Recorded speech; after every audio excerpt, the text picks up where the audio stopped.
Welcome to 69 South, where we cuss and discuss true crime, current events, and hot topics, along with our state of society today.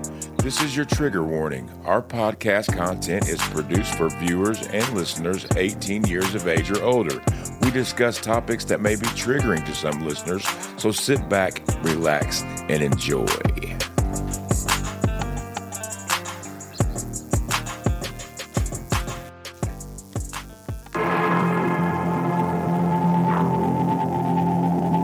Community is healing. Community is how we carry on together. It was a crime that rocked a small college town and captured the attention of the world. This horrible crime has affected all of us.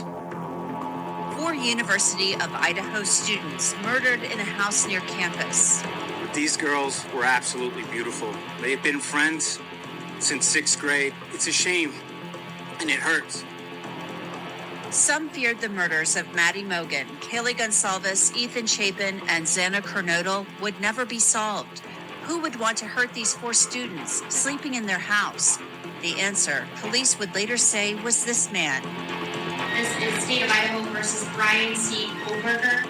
Brian Koberger, a PhD student in criminology who lived 10 miles away. But why? That's just one of so many questions that remain more than 1 year later, as we remember the 4 Idaho students taken too soon. Welcome back to 69 South, everybody. I hope you had a good time since the last time. I'm Chop, your host, and with me always is my beautiful co-host, Julie. How you doing today? Hey, everyone. Thanks for tuning in today. Today, we're tackling a case that has been haunting headlines and true crime junkies alike. The Idaho 4 murders in Moscow, Idaho. 4 college kids, a quiet town, and a mystery that's still unfolding as we speak. Yeah, this one's got it all. Stabbings in the dead of night, a criminology student turned suspect, and enough twists to keep you up late Googling.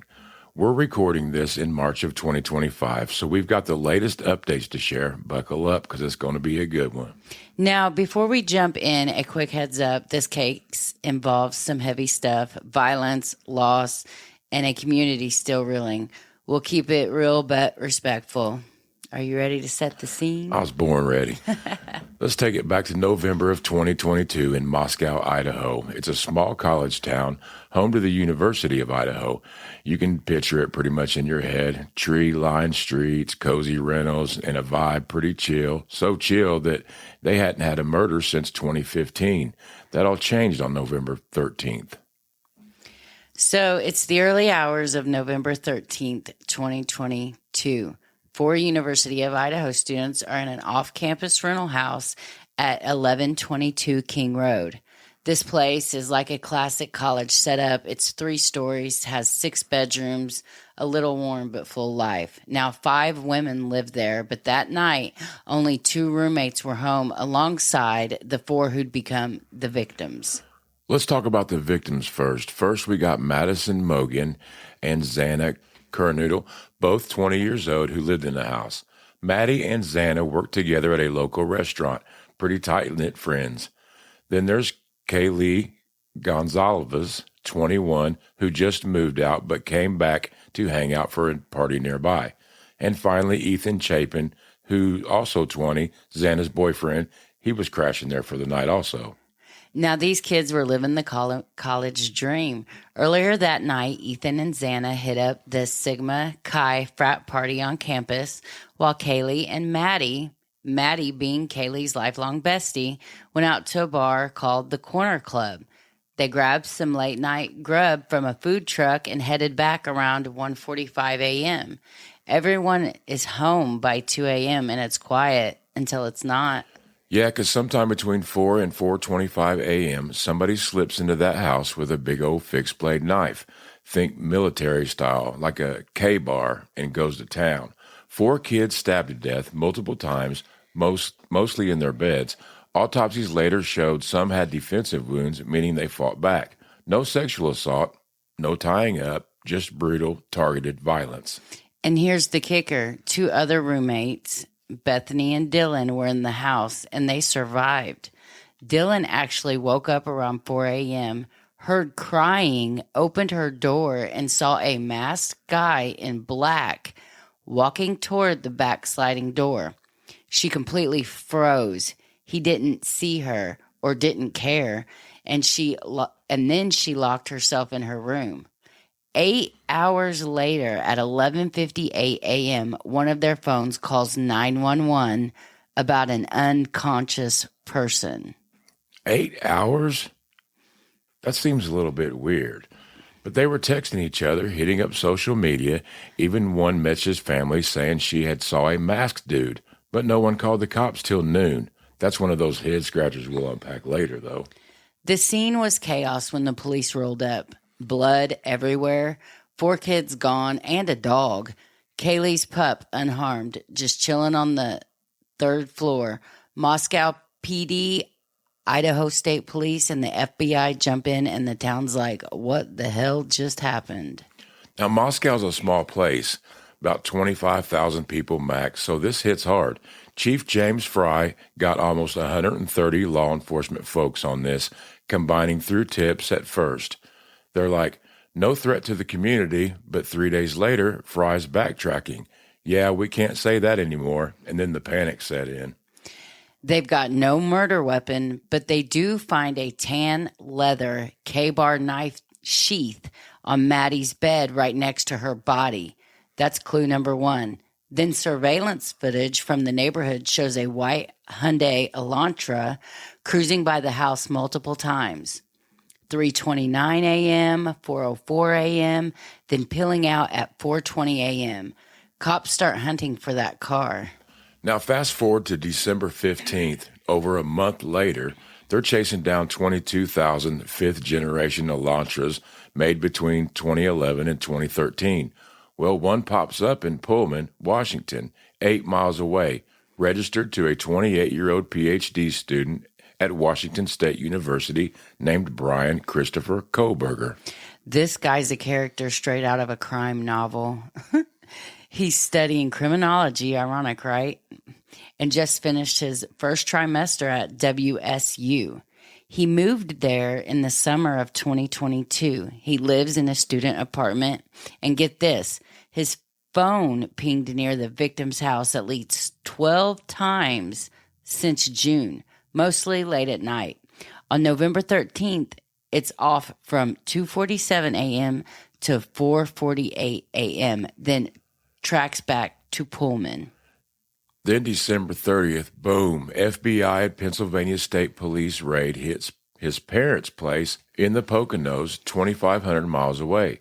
They had tracked him there after he drove cross-country with his dad for the holidays. SWAT team rolls in, snipers on standby, and they nab his ass. Trash from the house gets tested, and his DNA matches the sheath that he left at the crime scene. January 3rd, 2023, he's extradited to Idaho, charged with 4 counts of first-degree murder and felony burglary. No bail, locked up in the Latah County Jail. Cops also find he'd bought a K-bar knife and a sharpener on Amazon months before, and a surviving roommate described the intruder as having quote-unquote bushy eyebrows, a detail that kind of fits Kohberger. Now, all the evidence is stacking up. DNA, the same kind of car, phone records, but the motive, that's still a big weird thing that they haven't figured out yet, like a big fat question mark on the case. Did he know them? I mean, was it random? We're still in the dark at this point. So Kohberger's arraigned in May of 2023. He stands silent, so the judge enters not guilty pleas for him. Prosecutors say they'll seek the death penalty if he's convicted. Big stakes are on the line. Now, the trial is set for October of 2023, but his defense isn't ready, so he waives his speedy trial right, pushing it back. Fast forward to 2024. Tons of pretrial drama. His team's fighting to toss the DNA evidence, saying it's from a shady genetic genealogy methods. They're also mad about search warrants claiming police misconduct. Hearings in January 2025 get super heated, but Judge Stephen Hippler keeps most of it sealed. No rulings yet as of today. Then there's the venue fight. Moscow's small, and Kohberger's lawyers argued that the media frenzy, 70% of locals think he's guilty per a survey means no fair trial there. In September of 2024, a judge agrees to move it 300 miles south to Boise in Ada County. A new judge, a new trial, and the trial is now set for August 11th to November 7th of 2025. Oh, and the house was the crime scene. They tore that down in 2023 after the owner gifted it to the university. A healing step, they called it. Meanwhile, the defense hints at an alibi. Maybe Kohberger was elsewhere. They even float that the sheath DNA was planted. Prosecutors are like, nah, jury can decide that. Now, the latest updates as of March 2025, new surveillance video drops showing Kohberger's alleged stalker route that night. Now, posts on X are buzzing about it, mapping out how he circled the house. No official confirmation yet, but it's got people talking. This case is a hamster wheel of motions and delays. Kaylee's family are pissed about it. They're crowdfunding to attend the trial, set for this summer. It's a circus, Julie, and we're still waiting for the main event. All right, Chop, let's chew on this. Why these 4 students? I don't know. I was wondering that. I mean, you look at the dude, and he's kind of, I'm not trying to be mean, but he's kind of nerdy looking. I wonder if one of these, pretty college girls maybe shot him down or at some point. I think they said he is on the autism spectrum as well, too. As of right now, they're kind of claiming that he's didn't know right from wrong or something along that lines, like he's playing the not smart enough tip. But the dude had a PhD and he was going to school for criminology. And that makes you think, did he pick them to study his own crime? Was it personal? One's theory that he stalked them, the phone pings in the car circling their house. Maybe he snapped after getting canned as a teaching assistant at WSU days before his arrest. Or maybe it was just random, like a thrill kill. The dude's got a master's from DeSales University. He studied under a forensic psychologist, even posted on Reddit asking ex-cons about their crimes. He's got the brain for it, but then there's this wild card, a 2021 home invasion in Pullman. Masked guy, knife, early morning, sound familiar? Cops cleared him, but the defense might use that to point to someone else. The surviving roommates add another layer. 8 hours to call 911. Were they in shock or scared the killer'd come back? And that knife sheath, sloppy to leave it unless it was on purpose. What do you think? We'll be right back.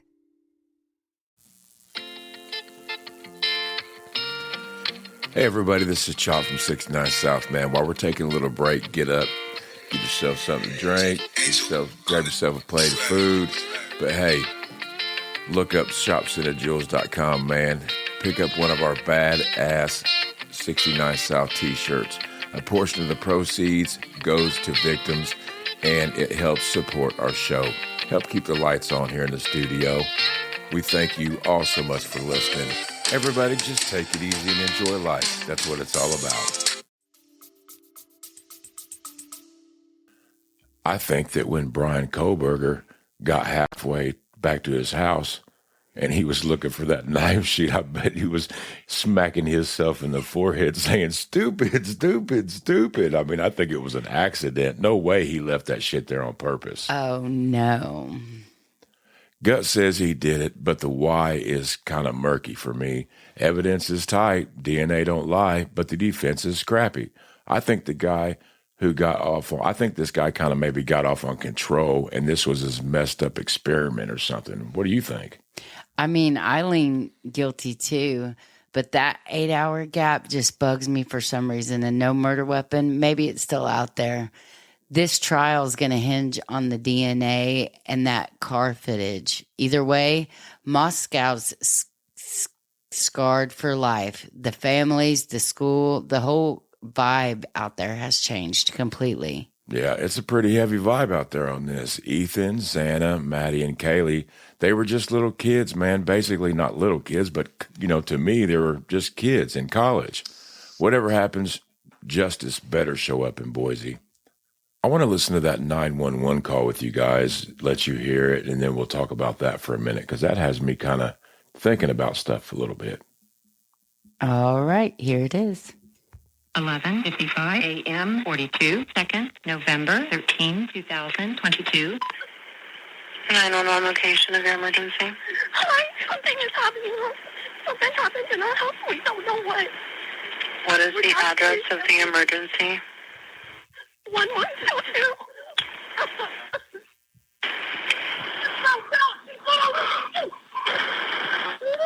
What is the rest of the address? Oh, Kings Road. Okay. And is that a house or an apartment? It's a house. Can you repeat the address to make sure that I have it right? I'll talk to you guys. We live at the White, so we're next to them. I need someone to repeat the address for verification. The address, 1122 King Road. And tell me exactly what's going on. One of the roommates is passed out, and she was drunk last night, and she's not waking up. Okay. Oh, and they saw some man in their house last night. Yeah. Hi, this is And are you with the patient? Okay, I need someone to keep the phone, stop passing it around. Can I just tell you what happened pretty much? What is going on currently? Is someone passed out right now? I don't really know, but pretty much at 4 a.m. Okay, I need to know what's going on right now if someone is passed out. Can you find that out? Yeah, I'll come. Come on, Bethany, we gotta go check. But we have to.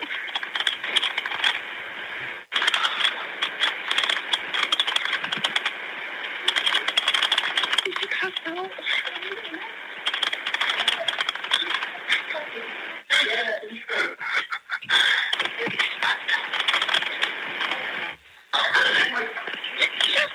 What's wrong? She's not waking up. Okay, one moment. I'm getting help started that way. Okay, and how old is she? She's 20. 20, you said? Yes, 20 here to Okay. them. Hello? Hello? Okay, I need someone to stop passing the phone around because I've talked to 4 different people. Okay, sorry, they just gave me the phone. Is she breathing? Hello? Is she breathing? No. Okay. Bethany, alright. Then I need you to talk to them, okay? I can't talk to them, I need you to talk to them. Okay. Hello? Okay. I have already sent the ambulance and law enforcement. Stay on the line. If there is a defibrillator available, send someone to get it now and tell me when you have it. Say that again? There's a police here right now. Okay. If there's a defibrillator available, send someone to get it now and tell me when you have it. We don't have one. I think yes. Do you have a defibrillator? Yes, we have one. Are you talking to the officer? Yes. Okay, I'm going to let you go since he's there with you and can help you. Okay, thank you. Bye. Okay. Man, listening to that just gives me chills, man. You can just hear the panic and the Fear. fear in the poor kids. Yeah, but what's weird to me is that there was 2 victims in each room and a total of 4 victims, but you don't hear them talking about another girl passed out, or I don't even get how they say passed out. The way the police described the murder scene was like a bloodbath. I bet for one, she was in shock for sure. And for 2, maybe there was a blanket covering her where the knife wound was, or maybe the other bedroom was where the bloody mess was, but it had to be a bloody mess regardless. Yeah, now we've walked through the night of November 13th, 2022, the Idaho 4 murders in Moscow, Idaho, and now we have Brian Kohlberger in the hot seat. But there's one piece of the puzzle that keeps us all up tonight, and that's the surviving roommates, Dylan and Bethany. Dylan saw a masked guy, presumably Kohlberger, walking through the house, And yet it took 8 hours for anyone to call 911. I want to break this down minute by minute to figure out what the hell happened. Yeah, babe, this part is a mind bender. I mean, you got 4 kids stabbed to death upstairs, blood literally seeping through the walls, 2 roommates downstairs who don't dial 911 help till noon. I mean, I'd be screaming bloody murder, pun intended. Let's set the clock and walk through it. So let's start at 4 a.m. That's the key moment. Court documents and the latest filings from March 2025 give us the clearest timeline yet. Dylan's asleep in her second floor bedroom at 1122 King Road. She wakes up to weird noises. She thinks it's Kaylee messing with her dog upstairs. Then she hears what she thinks is crying from Xana's room on the same floor. Now, prosecutors say Xana got a DoorDash order at 4 a.m. and she's on TikTok until 4:12. So she's still alive then. The murders happened between 4 and 4:25 a.m. based on an audio from a neighbor's security camera picking up a scream at 4:17. So it's 4:17, the chaos point. Scream goes off. Kohberger's allegedly finishing up. Dylan cracks the door open, first time, because he hears someone say, "There's someone here." She peeks out, sees nothing, then shuts it. The second time, she hears crying in a dude's voice, probably Kohberger, saying, "It's okay, I'm going to help you." That's creepy as hell, Julie. Third time's the charm. She opens the door again, and bam, there he is. Black clothes, mask, bushy eyebrows, strolling past her toward the backsliding door. This is around 4:20 a.m. based on that white Hyundai Elantra peeling out on camera at 4:20. Dylan is face-to-face with this guy, and she describes him as 5'10", athletic, not too bulky, and she is completely frozen. She doesn't scream. She doesn't run. She just locks her door and stays put. Court filings say she's in a shock phase, like a deer in headlights. Next thing we know, she's texting Bethany, who is downstairs on the first floor at 4:22 a.m. Wait a minute, 4:22? That's like 2 minutes after staring down Kohberger. What is she texting? "Yo, girl, I just saw a dude in a mask. He might have killed everyone," because I'd be smashing 911 fast right about that point. Now, you think that, right? But the text unsealed March 6th of 2025 are panicked but vague. Dylan's like, "No one's answering." Then, "I'm really confused right now." And then you have Bethany texting back, "Yeah, I know, but it's better than being alone." Now, between 4:22 and 4:24, they swap 17 messages. Dylan's freaking out, saying she heard stuff, saw a guy, something like a ski mask on his head. Bethany's like, "Run to my room." Dylan bolts downstairs and they hunker down together, but no 911. They're on Snapchat and Insta from 4:22 to 4:37, and then it's quiet until 8 a.m. 8 hours, babe. That really kills me. I mean, they're Snapchatting while their friends are bleeding out upstairs. By 8 a.m., they're back on their phones. Dylan texts Maddie and Kaylee at 10:23. "Please answer. Are you up?" Nobody replied, obviously. She calls her dad at 11:40. Still no 911. Finally, 11:58, someone, might be a friend who showed up, uses Bethany's phone to call. Dispatcher gets something. Something has happened in our house. One of the roommates is passed out. She was drunk last night and she's not waking up. Then, "Oh, I saw a man last night 8 freaking hours ago." Now, that 911 call audio released that you guys just heard, you hear that she's frantic, you hear her crying, you hear heavy breathing, the phone's passed around, and it's like they don't even have a clue of what's up, just that Xana is unresponsive. So we know her boyfriend, Ethan, was in the same room with her.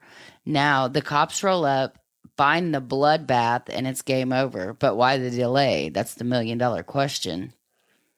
Yeah, I'm pissed just thinking about it. I mean, were they drunk? Were they scared? Were they just occupied by like scrolling through their phones? In social media. Right. I mean, they were like in their room, but still, it just freaks me out that they seen a bushy, the dude in the mask. Just, it doesn't make much sense to me. No, it's not very simple either. Experts like this UC Irvine psych professor, Elizabeth Kaufman, quoted in a March 22nd CNN piece, and it said it's all about your brain wiring. These girls are 19, 20. Their prefrontal cortex, the decision-making part, isn't fully developed until they hit 25. So that fight, flight, freeze trigger mode takes over in panic. Dylan sees a killer, freezes, brain locks up. Bethany's downstairs, no clue what's real till Dylan is with her. They're texting, sure, but it's like they're processing, not acting. I mean, so what? You think they're just like paralyzed, froze up? I get being scared, but 8 hours? They're hitting up the socials, calling dad. Why not the popo? Now, court documents in ex post say the defense is hammering this. Why did they wait? Some theories are being floated around. They thought it was a party gone wrong. Maybe Xana passed out drunk, not dead. The 911 call mentions she was drunk last night, so maybe they didn't suspect a murder until later. Plus, Moscow's like a very laid-back, chill town. There's been no murders there in 5 to 7 years, so you don't assume a massacre. That's fair to think, but Dylan saw the guy, masked up, creepy, post-crying. That's not a fat bro stumbling home, and blood was everywhere. I mean, you'd think you'd even smell the blood. There was so much blood on this scene. Maybe not. First floor's far from the action. Third floor's where Kaylee and Maddie were. Second was Ethan and Xana. Blood stayed upstairs, seeping through the walls, not flooding down. Dylan's room's on 2, but she locked herself in, ran to Bethany's on the first floor. No reason to go upstairs until, the friends came over. Now, fear is a hell of a drug. It could have kept them glued downstairs, hoping that it would sort itself out. Still awful wild to me, though. 8 hours of hope it's fine. I mean, Kohlberg's defense is eating this up. March filings say they'll argue that the timeline is off. Maybe Dylan's story is shaky. Prosecutors want those texts in court. They say it's excited utterances, raw panic proving it's real. I think this time gap is going to be a big battle in Boise come August. Oh, it will. The delay's a gut punch to families like Steve Gonzalez are torn up, wondering if faster action could have helped. But he said the kids died quick, no prolonged suffering. Still 8 hours from 4:20 a.m. to 11:58 a.m. It's a mystery wrapped in trauma. Dylan and Bethany will testify, and I'll bet the jury's going to grill this hard. Even though there was the big gap between seeing the masked up dude, you never know. Maybe they thought it was one of their friends playing a joke on them, and maybe they were a little bit tipsy. And well, think about this. They're in college. They're all hammered. They're all drunk. I mean, young college girl, 20 years old, drunker than hell, walking out of her room and seeing this dude with a mask on. She's like, the fuck is that?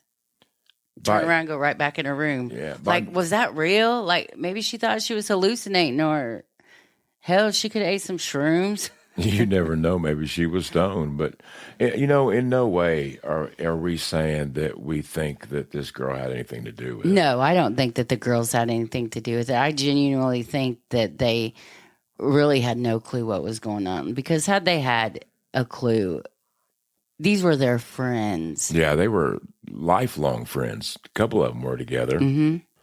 My money is definitely on Kohlberger on this one. I mean, you do got the knife sheath with his DNA on it. And his purchase receipts from where he bought the knife off Amazon. That gets me too. I mean, a criminologist, you're going to buy the knife. Obviously, he didn't mean to leave the sheath there. But you would cover up your evidence more than that. Plus, you already know that there's cameras everywhere. They caught his car there. He turned off his phone when the murder was being committed. That's another point. Do you think they could have caught him just with the identification of the Hyundai Elantra, or do you think they had to have the DNA on that knife sheath? The knife sheath is what sealed his fate. I think the knife sheath, they had to have it, like you said. He even got pulled over right here in our Hoosier State by Indiana State Police for speeding, I think 2 times with his father. Yeah, I think it was like 2 times within a mile or a couple of miles or something crazy like that up on 70.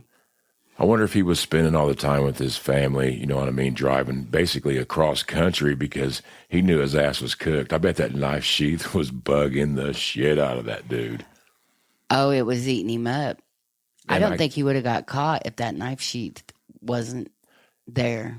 Now, his lawyers are fighting, saying that it was basically an illegal search of the trash because when you throw your trash out, it basically that you're discarding something that it's public, anybody can grab it and get the DNA. So they tested the trash. They found his father's DNA, and then they went on the genealogy tip and found out that Brian Kohlberger was, DNA, the matched dad's son. it. Yes, exactly. And that he had a white Elantra too. I think his ass is cooked myself. Didn't they just reinstate the death penalty in Idaho? They did, and he's up for the death penalty. Also, they reintroduced the firing squad as the death penalty in Idaho. I think they let them pick maybe. I was watching a news clip on that, but they're not letting people stand there and shoot the person no more. They're contemplating getting a mechanical device to shoot the person that's going to be executed with the death penalty. That would be weird, man. I don't think I would pick firing squad. What would you pick if you had the death penalty? Not the firing squad. I don't want to be shot again. I don't want to have one of them caps on my head and electrocuted either. I think I'd choose the chemical shit. Definitely. Put me to sleep. What would you choose as your last supper, like your last dinner? I think most states you can get like whatever you want. What would you choose? Let me guess yours. I'm gonna say a Hot Pocket and a bowl of Captain Crunch cereal. Maybe Fruity Pebbles. What do you think I would have if I had one last supper? A ribeye, a baked potato, and a salad. Damn, you know me so well. Some shrimp on the side, maybe. Yuck. Anyway, folks, that was pretty fun to talk about, but I do think that they're going to come to a plea. I don't think Brian Kohlberger is going to plea. Oh, he's not. He's going to take it all the way. Yeah, he thinks he can get away with this. Oh, I tell you one thing that's pretty funny though. I noticed when they're showing him in the where they're doing all the motions in the court before the trial. When they first showed his picture, he took a selfie of himself. I think it was the next day after the murders in his bathroom, and his eyebrows were bushy as hell, kind of like Bert and Ernie with a little bitty space in the middle. Yeah. And then if you look at him now, they're like bleached blonde and they're all trimmed up like he's getting eyebrow jobs in the joint, you know what I mean? To make him not look so bushy. I swear, folks, go look at it. Look at his selfie and then look at the current pictures of him in the courtroom. Definitely bleached eyebrows. Oh, yeah. How do you think they do it in the joint? Or do you think his attorney's doing it when he gets to the courtroom? I bet his attorney's doing it. He probably bought him some shit to bleach him out and then like probably run some clippers through him or something because they're definitely different. No, they waxed him. His lawyer brought in some wax stuff. They are definitely waxed. Yeah, he's going down though. Another thing, Brian Kohlberger was reportedly in a bar. Every time he goes to a bar, like he was trying to womanize women, and he's been kicked out of a few places up there. Oh, so like a creepy stalker dude. Creepy stalker dude. I bet you he couldn't get a girlfriend and was like introverted like that to where he didn't really even speak to women. Well, he was kind of a goofy, nerdy looking dude, like we said. So I just wonder if maybe in his mind he just thought, these girls are really pretty. And I bet you one of them shot him down at one point. He did follow one of them on social media on Instagram. Bam, I told you. Well, that kind of wraps it up. We will keep you updated on the trial and how it's going. Yep, it don't start till August. But there'll be a lot of motions in limine and stuff like that up until then. Yep, and if you're around Morgan County, Indiana, stop in the Centerton gas station, get you one of our badass 69 South t-shirts. It's on the corner of Robb Hill Road and 67. Everybody, follow our Facebook page for our next episode. It's coming up quick. We've had quite a few people ask us to do this one, so we're just gonna let you look We're gonna let it be a surprise. Until you find out what our next one is, thank you for listening, and have a good day, good evening,